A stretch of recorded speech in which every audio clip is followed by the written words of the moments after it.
Daryl Recommends Podcast is a podcast recommending series and shouldn't be mistaken as a reviewing one. Opinions about each show are my own and should not reflect what each podcast has to offer.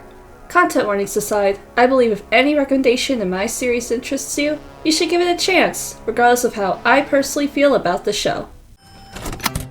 Good morning, campers! Rise and shine, my little chickadees, and welcome to your first day at Camp Here and There. The time is 8:63 a.m., the sky is cloudless and vaulted, and the oracle fumes which emanate from the bonfire at the center of camp are telling me that today is shaping up to be the best day ever.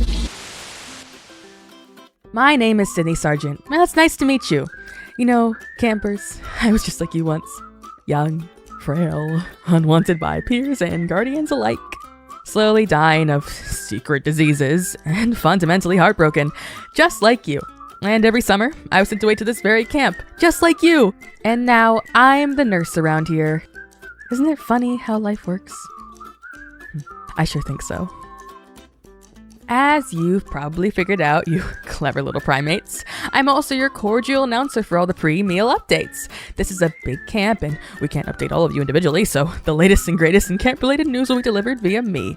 On most days, you'll hear my voice broadcasted over the loudspeakers 3 times a day, once before each meal. You'll find me and my handsome assistant, Jedediah, on the southernmost... It's summertime in Ohio, and camp is all geared up. Listen to announcements made by camp nurse Sydney Sargent as he tells you about the going-ons in camp. Try not to let the horrors keep you up all night. Camp Here and There is a horror comedy podcast set in a summer camp. Currently, the show only has 1 season with 34 episodes and no set release date for season 2. So I really like Camp Here and There as a show. It's kind of short, very funny, and cute. It's like a horror-ish, like if your Fire of Gravity Falls this level of horror, this is kind of the horror that you're gonna get in it. And it does have some stuff that's a little bit more extreme, like some more blood, a lot of issues with mental health, so if that's something you're not really into, then this is a show where they talk about declining mental health. But horror-wise, it generally doesn't get, like, worse so than Gravity Falls does. It also reminds me a lot of Camp Lazlo. That was like a show I grew up with when I was little, so I was thinking a lot about it, but also it could be because they're both set in summer camps. It's got a lot of like weird humor. It's very funny. It definitely has like a lot of humor where it's just like, that's kind of fucked up, or like that's a weird thing, or that's not what it's supposed to do. Like they talk about how like blue skies aren't a thing, and that blue skies are weird. It makes them think about the end of the world, but like in real life, the sky is usually blue. So I just think that's kind of funny. And what's cool about the show is that Will Wood did the music. That's how I actually started listening to it. My friend Joe, he's really into Will Wood, and at the time, I only just started getting into his music, so my friend was like, you gotta listen to the show, it's really good, and I love the music, and Will Wood did the music, and the music's really good. And he's right, the music is really good for the show. It's very upbeat, very, like, I don't want to say all over the place and, like, it's, like, all over the place bad, but just, like, that very, like, upbeat kind of, like, intro music that you would see in, like, cartoons, which is what this feels a lot like. Like, this feels like I could be watching a cartoon, but in my ears. And one of the cool things that I like about the show is it's, like with most fictional audio podcasts, a lot of the main characters are queer. The main protagonist of the show, Sydney Sargent, he is a disabled trans man, and one of the things that the show does which is neat, that I don't see a lot of shows do with characters, is that they have a disabled trans man character that they specifically talk about the fact that he's disabled and how it affects him, rather than, at the most, it being a side character. I would say there's some exceptions, like, Jar Book talks about Jared Hill's neurodivergency, and other shows, but I like that the show doesn't really dance around the fact that Sydney has physical chronic illnesses, and I think that's pretty cool that the show does this. I will say though, just like one warning, if you're somebody who has dysphoria, is there's a joke in it that kind of made me ick as somebody who is considers himself trans mask. It does have a joke about Sydney's body that's, I guess, supposed to be funny, but it's kind of uncomfortable. It's near the very end of season 1.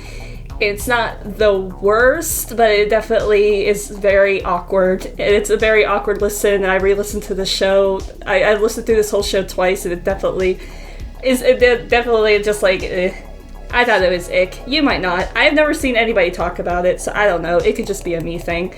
But yeah, no, overall, the show is pretty good. And I just like how I like the world building in it, how it intertwines magic and science into it, and just like how ridiculous this show is, but the characters are also very self-aware about like how ridiculous the world can get at times. And rather than like a silly cartoonish way, some of the characters are just very like exasperated with it. Like they're like, oh yeah, penguins just tried taking over the camp and now we have to like give salmon to our penguin overlords that live underground, and all Sydney could do is talk about the children and tell the children about the weird guy living in the woods and scaring the kids. But yeah, we got penguin overlords too, and just it's funny just how they talk about the stuff happening in the show, and it's pretty good. I really enjoyed it. I do want to preface this. I don't know when season 2 is coming out. I actually did a bunch of research looking into that because I know at the beginning of last year, Blue Mayfield, the creator of one of the creators, the show was created by him and by Nicholas Belove, the co-creator, but Nicholas Belove has left Camp Here and There, so Blue Mayfield is the main writer and creator of Camp Here and There currently. And I heard at the beginning of last year that he got robbed and he basically lost all of his stuff. And I know there's a GoFundMe still set up that hasn't been completely fulfilled yet, so I am going to link that down below if you want to throw a couple bucks his way and help him out a bit, and maybe he can get his life back on track from a horrible experience that really sucks that happened to him. But I'm hoping that things are well, and that if he ever decides to keep continuing Camp Here and There, that he does, because I definitely want to see where the show goes. That being said, if you're somebody who hates starting a podcast and not having a podcast be finished, it does end off at a good spot. It's like one of those places where it's like, if this is, it's like a Kaleidotrope ending, where I would say it ends off at a good spot where it's a satisfying story, but there is room for more, and it would be really cool if there was more. But it doesn't end off on like a cliffhanger like with shows that I listen to, like Chapter Multiverse and Seven of Hearts, where it's like, what do you mean you're gonna end off at that spot? I have to know what happens next. So yeah, overall it's a good show. I recommend it, and if you go check it out, tell me if you like it. And as always, I am going to be linking once again Blue Mayfield's GoFundMe down below, as well as the website and any relevant social media links. If you have a podcast you want me to listen to, go ahead and drop it down below and I will go add it onto a list. I am currently listening to a Fallout 76 podcast that was recommended to me by another podcast. So yeah, that's fun. And you can also follow me on my social medias. I can link all my social medias on every video I do, so you can find me wherever you want to find me, and you can read my own comics. I write comics. I have 2 of them. You should go check them out. If you like queer horror, just like the show, then you would like In Harmony. And if you want weird fantasy sci-fi, you can go check out The Shepherd of Oblivion. Other than that, goodbye, and have a good one.